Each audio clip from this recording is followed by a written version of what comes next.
Students, today we will learn the poem Fire and Ice by Robert Frost. प्यारे बच्चों, आज हम लोग फायर एंड आइस कविता जो कि रॉबर्ट फ्रॉस्ट के द्वारा लिखी गई है उसको पढ़ेंगे।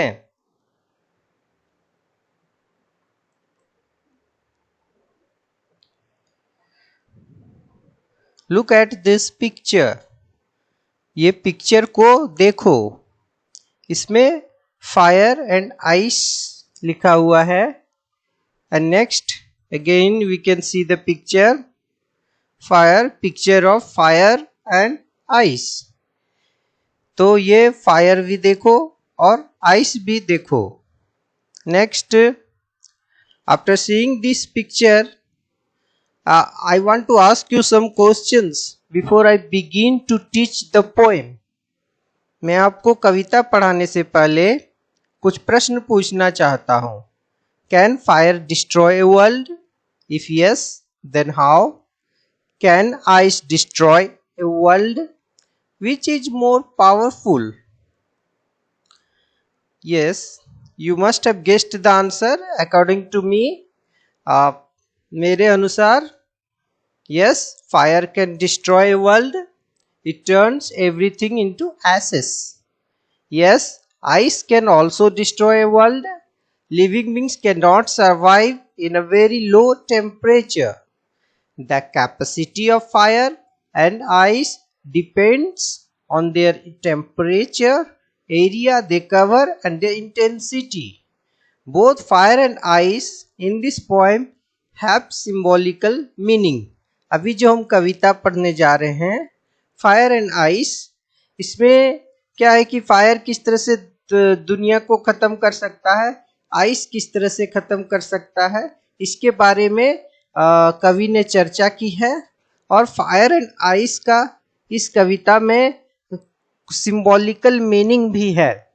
जैसे कि रॉबर्ट फ्रॉस्ट के प्राय सभी कविताओं में deeper and deeper we go, we find new hidden meanings in the poem of Robert Frost. At literal level, the poem appears very simple. बच्चों, वो जो आप पढ़ते हो तो लगता है कि पोएम उनका बहुत ही सिंपल है, लेकिन इसके कुछ अंदर में कुछ प्रतीकात्मक अर्थ होते हैं। उसी तरह से फायर एंड आइस का भी कुछ अर्थ है, डीपर मीनिंग है, जिसको कि हम जानेंगे। रॉबर्ट फ्रॉस्ट के बारे में जानते हैं। Born on 26 March 1874 and died on 29 1963. He was an American poet. His work was initially published in England before it was published in America. पहले इंग्लैंड में इनका वर्क्स, पोएम्स, पोइट्रीज प्रकाशित हुआ और उसके बाद अमेरिका में। Let us understand the poem. I am reciting it and then I will make you understand the poem. The poem says, fire and ice. Some say the world will end in fire. Some say the world will end in fire. Some say the world in ice. From what I have tasted of desire, I hold with those who favor fire. But if it had to perish twice, I think I know enough of hate to say that for destruction ice is also great and would suffice. Again, I am reciting the poem. Some say the world will end in fire. Some say in ice. From what I have tasted of desire, I hold with those who favor fire. But if I had to perish twice, I think I know enough of hate to say that for destruction ice is also great and would suffice. कवि क्या कहते हैं? कवि कहते हैं some people say the world will end in fire. Some people say that the world will end in fire. कुछ लोग कहते हैं कि ये दुनिया आग से खत्म होगी, आग के कारण खत्म होगी. Some say in ice. कुछ लोग कहते हैं कि ये दुनिया किससे खत्म होगी? आइस से, बर्फ के कारण खत्म होगी. From what I have tasted of desire. यहाँ पे desire का मतलब है strong feeling of wanting to have something or wishing for something to happen. ये मतलब ये गट्स कहता है ना, ये एक्सपीरियंस से या ये पूर्वानुमान ये लगा देना, स्ट्रॉन्ग पूर्वानुमान जो लगाना, वही है यहाँ पे डिजायर का मतलब. तो कवि कहते हैं फ्रॉम व्हाट आई हैव, मेरा जो पूर्वानुमान है, एक्सपीरियंस से मैं कहता हूँ अपने कि I hold with those who favour fire. मैं उनको होल्ड मतलब सपोर्ट करना, यहाँ मैं उनको सपोर्ट करता हूँ जो आग को फेवर करते हैं कि आग के कारण दुनिया खत्म होगी. अब नेक्स्ट स्टांजा में चलते हैं. But if it had to perish twice. It यहाँ पे दुनिया के लिए आया है, ये इट जो है वो दुनिया के लिए आया, वर्ल्ड के लिए आया. बट कवि कहते हैं लेकिन एक बार तो दुनिया खत्म हो गई आग से, लेकिन अगर ये दुनिया को दोबारा खत्म होना है, पेरिस मतलब डाई या डिस्ट्रक्शन, इस डिस्ट्रक्शन या डेथ यही है. कहते हैं कि अगर ये दुनिया को दोबारा खत्म होना है, I think I know enough of hate. मैं जानता हूं, मेरा ये विचार है कि हेट भी काफी है, घृणा भी काफी है दुनिया को खत्म करने के लिए. To say that for destruction, ये कहना कि दुनिया को खत्म करने के लिए आइस इज ऑल्सो ग्रेट, बहुत है आइस भी, आइस में भी बहुत कैपेसिटी है. And would suffice, and it, ये पर्याप्त होगा कि आइस भी, अगर दुनिया को दोबारा खत्म होना है तो आइस में भी कम कैपेसिटी नहीं है, आइस भी पर्याप्त शक्तिशाली है. यहाँ बच्चों आइस और हेट, जो आइस और हेट एक दूसरे के पर्याय के लिए आया है.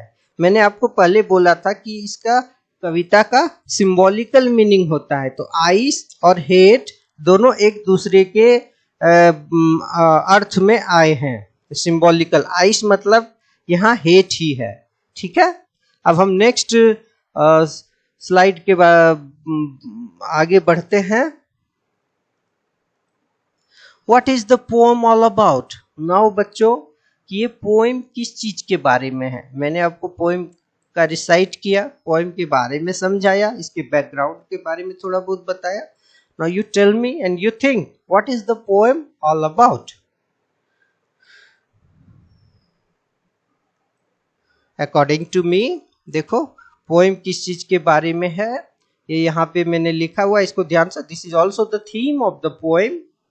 तो fire and ice is a strong symbolic poem. एक बहुत ही प्रतीकात्मक पोएम है, अच्छा पोएम है. Where fire is used as the emotion of desire. Fire जो है हमारे अंदर जो डिजायर है, स्ट्रॉन्ग डिजायर है ना, हमारे अंदर बहुत सारा पैशंस है, लव है, एंगर है, या बुरे भी डिजायर हैं बहुत सारे, उसको डिनोट करता है. और आइस किसको डिनोट करता है? हेट को. Ice denotes hate. He the poet, he यहाँ पोएट के लिए आया है. The poet has used the idea of two groups. दो ग्रुप्स का आइडियाज को पोएम में कवि ने यहाँ पे कहा है, with possible explanation for the end of the world. ये दुनिया कैसे खत्म होगी. One is of the opinion, एक ग्रुप है कि the fire alone can destroy and every possibility of life on earth, while the other thinks that if ice as a result of extreme low temperatures could cover the earth's surface, it would lead to the end of the world. Both fire and ice can lead, but both the components are compared with self-destructing human emotions, desire and hatred, है ना। Dzire जो इच्छा है हमारे अंदर, जो कभी मरती नहीं है, दूसरों को धन पाने की इच्छा और आगे बढ़ने की इच्छा। It leads to war, desire leads to war and destructions and violence all over the world. And hatred is a slow poison in which the world is leading, the world is heading towards destruction. ये है, the poet is originally of the opinion that he has been very closely associated with the fiery desires and considers it capable of bringing human beings on the verge of destruction.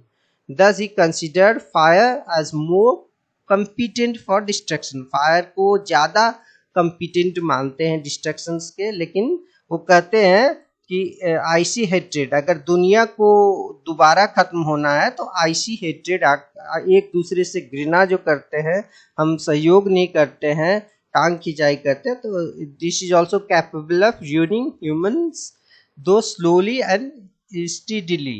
Therefore the earth was to end twice, ice would be just as good as fire.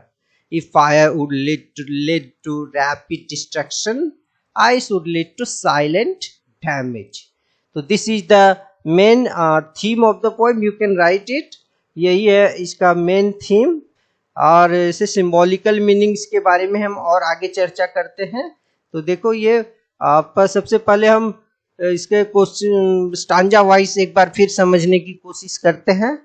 तो देखो पहला ये stanza है, some say the world will end in fire, some say in ice, from what I have tasted of desire I hold with those who favour fire. तो ये stanza है, इसका पहला क्वेश्चन है, for whom does I stand in the poem? What are the two things which can end the world? What do fire and ice symbolize? तो आपने इसका answer सोचा होगा। चलिए इसका आंसर बनाने की कोशिश करते हैं। तो पहला का है, for whom does I stand in the poem? I stands for the poet. यहाँ stands इसलिए हुआ है क्योंकि I as a subject use हुआ है on the inverted comma. What are the two things which can end the world? Fire and ice are the two things which that can end the world. What do fire and ice symbolize? Fire stands for emotion of strong desire, violence, not hatred. Sorry, ये hatred नहीं होगा. This hatred will not stand for fire. Fire stands for emotion of strong desire, violence, fury, cruelty, etc. And ice stands for hatred, insensitivity, coldness, intolerance, indifference, rigidity, etc. Next, let us move to the next slide. अब दूसरा stanza है, but if it had to perish twice, I think I know enough of it to say that for destruction ice is also great and would suffice. अब यहाँ पे देखो, for whom does it stand here? Under what circumstance is ice sufficient to destroy the world? Who is the poet of the above stanza and what is the rhyming scheme of the poem? Let's see the answer. For whom does it stand here? It stands for the world. It यहाँ पे जो second पहला stanza का पहला line में जो है it, वो वर्ल्ड के लिए आया है। Under what circumstances ice is sufficient to destroy the world? If the world has to perish twice, the ice is also, then ice is also sufficient, अगर दोबारा दुनिया को खत्म करना है। Who is the poet? Robert Frost. What is the rhyming scheme of the stanza? देखो ये stanza का मैंने आपको पोएम का पूरा राइमिंग स्कीम अलग होगा और ये स्टांजा का जो राइमिंग स्कीम है वो अलग होगा, इसमें कंफ्यूज नहीं होना, क्योंकि इसको देखो एक जैसा तुकान शब्द है, तो इसको मैंने ए माना, इसको बी माना, फिर इसको ए माना, फिर बी माना, फिर ए माना। तो इस तरह से ये देखो इसका A B A rhyming scheme हो गया। लेकिन अगर पोएम का बोलेंगे तो उसका इसमें अलग राइमिंग स्कीम होगा। नेक्स्ट है कि सिंबल्स, कैसा सिंबल्स जो यूज किया गया है पोएम में, तो फायर यहाँ किस किस चीज के सिंबल प्रतीक के रूप में उपयोग किया गया है? तो fire greed, conflict, fury, cruelty, lust and avarice, violence, anger, इस सब के लिए आया। और ice insensitivity, coldness, intolerance, indifference, rigidity and hatred के लिए आया है। नेक्स्ट है कि ये बैकग्राउंड क्या है पोएम का, तो इसमें दो बात है।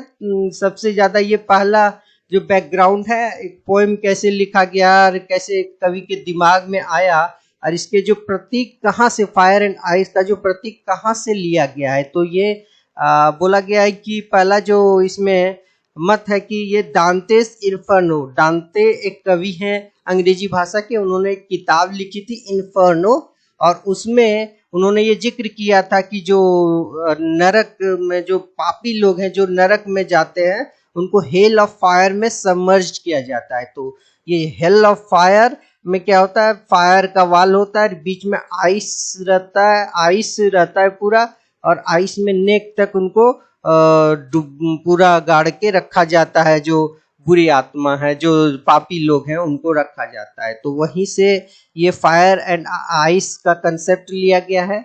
और दूसरी बात है कि रॉबर्ट फ्रॉस्ट, दूसरा जो इसके बारे में कहा जाता है कि हार्लो सैपले एक एस्ट्रोनॉमर थे, तो उनसे रॉबर्ट फ्रॉस्ट ने पूछा था कि दुनिया कैसे खत्म होगी, ये अर्थ कैसे खत्म होगा, तो उन्होंने बताया था कि sun will explode and incinerate the earth, या तो सन जो है वो एक्सप्लोड कर जाएगा और पूरा धरती जल जाएगी, और नहीं तो अर्थ जो है समहाउ एस्केप, अर्थ जो है इससे बच जाएगी। और क्या होगा कि पूरा जब सन जब एक्सप्लोड कर जाएगा तो पूरा धरती में क्या है, तो आइस एज आ जाएगा और सब कुछ फ्रीज हो जाएगा और दुनिया खत्म हो जाएगी। तो ये दोनों बातें हैं इस कविता के बैकग्राउंड में। ये आपको क्वेश्चंस में नहीं पूछा जाएगा लेकिन जानकारी के लिए है। नेक्स्ट हम लोग इसकी लिटरेरी डिवाइसेस, लिटरेरी डिवाइसेस जो है वो सीबीएसई के बच्चे जो को फॉलो करते हैं उनको ज़्यादा पूछा जाता है, जैक बोर्ड के बच्चों को लिटरेरी डिवाइसेस बहुत कम ही पूछे जाते हैं। फिर भी आपको जानकारी के लिए ये जानना जरूरी है। तो पहला लिटरेरी डिवाइस है कि ये जैसे अलंकार हिंदी में कविता में यूज करते हो वही अलंकार अंग्रेजी में है।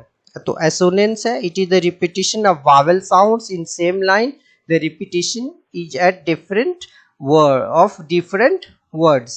तो ये रिपीटिशन क्या है, देखो, it is the repetition of Wavell sounds in same line. Wavell sound, ये वावेल साउंड्स का, वावेल मतलब वावेल का बार बार प्रयोग किया जाना एक लाइन में, एक ही वावेल साउंड का बार बार, यही एसोनेंस है। जैसे साउंड ऑफ ओ, ये एक लाइन है, I hold with those who favour. अब देखिए एक लाइन है यहाँ पे, क्या बार बार ये ओ क्या है, ओ वावेल है, वावेल साउंड का प्रयोग किया गया है बार बार, तो इसको बोलेंगे एसोनेंस, एसोनेंस का प्रयोग किया गया है यहाँ पे। दूसरा है alliteration, alliteration is the repetition of a consonant sound. तो एसोनेंस है वावेल साउंड का रेपिटेशन और एलिट्रेशन है कॉन्सोनेंट साउंड का रेपिटेशन, लेकिन कब, at the start of two और मोर क्लोजली प्लेस्ड वर्ड्स, जो वर्ड्स के स्टार्टिंग में जो एक ही नजदीक, क्लोजली एक दूसरे के नजदीक जो वर्ड्स हैं उनका जो स्टार्ट जो बिगिनिंग होता है तो एक ही कॉन्सोनेंट साउंड से होता है वाक्य में, तो वो एलिट्रेशन होता है। तो जैसे ये साउंड ऑफ फेवर फायर, ये फेवर फायर जो वाक्य में प्रयोग किया गया है, दोनों में स्टार्टिंग में क्या है, कॉन्सोनेंट एफ का प्रयोग किया गया है, ये एफ का प्रयोग किया गया है। तो ये उसी तरह से एक वर्ल्ड और विल में डब्ल्यू और डब्ल्यू का प्रयोग किया गया है। तो इस तरह से ये एलिट्रेशन है। तीसरा imagery, imagery is used to make readers perceive things involving their 5 senses. Imagery कोई चीज का इतना अच्छा से वर्णन करना कि उसका मतलब आकार आपके सामने में प्रकट हो जाए, वो सेंसेस के सामने में दिखने लगे, तो वो हो गया इमेजरी। जिसे some say the world will end in fire, to say that for destruction ice is great. तो ये एक तरह से इमेजरी का यहाँ पे प्रयोग किया गया है। तो नेक्स्ट स्लाइड है, इसमें और कुछ हम लिटरेरी डिवाइसेस का प्रयोग करेंगे। एक है एनाफोरा। एनाफोरा क्या है? The repetition of a word or expression at the start of two और मोर कंसेक्यूटिव लाइंस। ये एक ही वर्ड का स्टार्टिंग लगातार लाइंस में प्रयोग करना वर्ड का। यहाँ लेटर का बात नहीं करना है, साउंड का नहीं, वर्ड का बार बार पुनरावृत्ति करना, तो उसको बोलते हैं एनाफोरा। जैसे some say the world will end in fire, some say the world will end, I तो ये सम का बार बार प्रयोग किया गया है, तो इसको क्या बोलेंगे हम? एनाफोरा। लाइन 1 और 2। अब पर्सोनिफिकेशन है। personification is given to human qualities to inanimate objects। जो निर्जीव पदार्थ हैं यो या इनएनिमेट ऑब्जेक्ट्स हैं, उसको आदमी की तरह दर्शाना या उसको आदमी की तरह संबोधित करना या ह्यूमन क्वालिटीज उसमें दिखाना, इसको पर्सोनिफिकेशन कहते हैं। ये बहुत ही महत्वपूर्ण लिटरेरी डिवाइस है। In the poem, fire and ice are capable of destruction. Thus, the poet personifies fire and ice. ये एक तरह से इसको persons की तरह दिखाया गया, fire by giving them mind and power to destroy anything। तो इस तरह से ये literary device इसमें use हुआ है। The poem is very simple and it has hidden meanings. It has hidden meanings. It has symbolical meaning. It has literal meaning. The poem is short, but its area and scope of explanation is very very vast। मैंने description box में इसके gist को लिख दिया है, और कुछ कुछ हम क्वेश्चन आंसर्स भी इसके जिस्ट में डाल देंगे, उसको आप ध्यान से सुनिएगा। ध्यान से सुनने के लिए आप लोगों का बहुत बहुत धन्यवाद। Thank you. Have a nice day.